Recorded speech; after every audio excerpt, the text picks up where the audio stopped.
બકરા ઈદમાં કાયદેસરના પશુઓની હેરાફેરી કરતા જો તમને કોઈ લુખ્ખો કે ટપોરી રોકે તો પછી સ્થાનિક પોલીસ છે તેને બોલાવી લેજો, અને જો કોઈ પોલીસવાળો તમને દમ મારે અને રોકડી પાણીની વાત કરો તો તેમને આ રાજ્યના પોલીસવાળાનો પરિપત્ર બતાવી દેજો, નહીતર તેમના પણ ભૂતકાળમાં જે પ્રકારે આ પોલીસવાળાના હાલ થયા હતા તેવા પણ તેમના થશે। વિગતવાર વાત કરવી છે, રાજ્યના પોલીસવાળાએ જે પ્રકારે પશુઓની હેરાફેરી માટે કનડગત ન થાય તે માટે જે પરિપત્ર કર્યો છે તેની।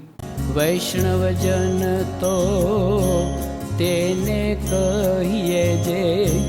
પીડ પરાઈ જાનાને રે।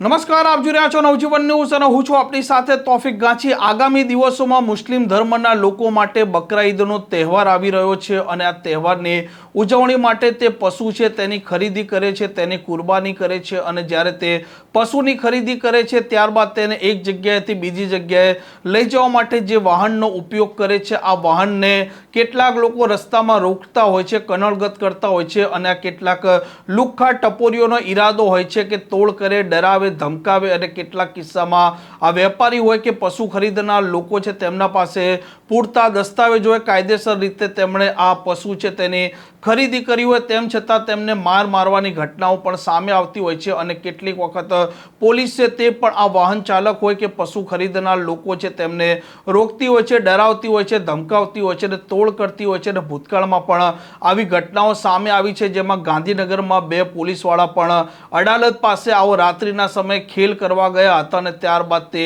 સસ્પેન્ડ પણ થયા છે। પરંતુ હવે આ બકરા ઈદમાં આ પશુઓની અવર જવર છે અને જે થઈ રહી છે તેને કોઈ પોલીસવાળો કે કોઈ વ્યક્તિ ન રોકે તેના માટે હવે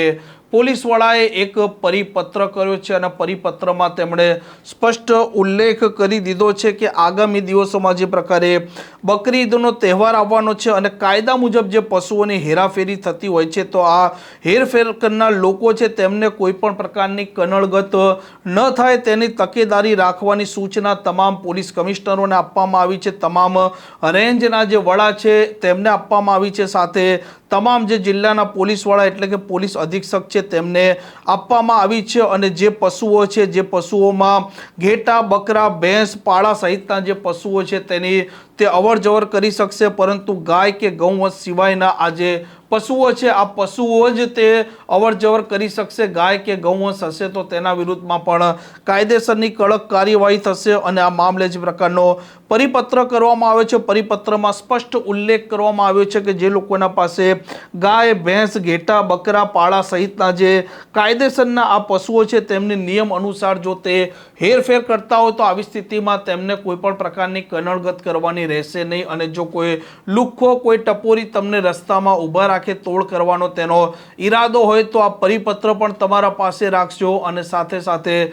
નજદીકના જે પોલીસ અધિકારી કે કર્મચારી કે નજદીકનું પોલીસ સ્ટેશન તેનો સંપર્ક પણ કરજો, જેથી કરીને આવા તોડ કરનાર જે લેભાગુ તત્વો છે તેમના વિરુદ્ધમાં કાયદેસરની કાર્યવાહી પણ થાય। સાથે સાથે જો કોઈ પોલીસવાળો પણ તમને હેરાન કરે આ કાયદેસર પશુઓની અવર જવર માટે તો તેમને પણ આ પરિપત્ર ડીજીપીનો બતાવી દેજો, જો તે ખોટું કરશે તો તેમના પણ મામેરા ભરાતા વાર નહીં લાગે। આ પ્રકારના સમાચાર માટે નવજીવન ન્યૂઝ ચેનલ સાથે જોડાયેલા રહો। નમસ્કાર।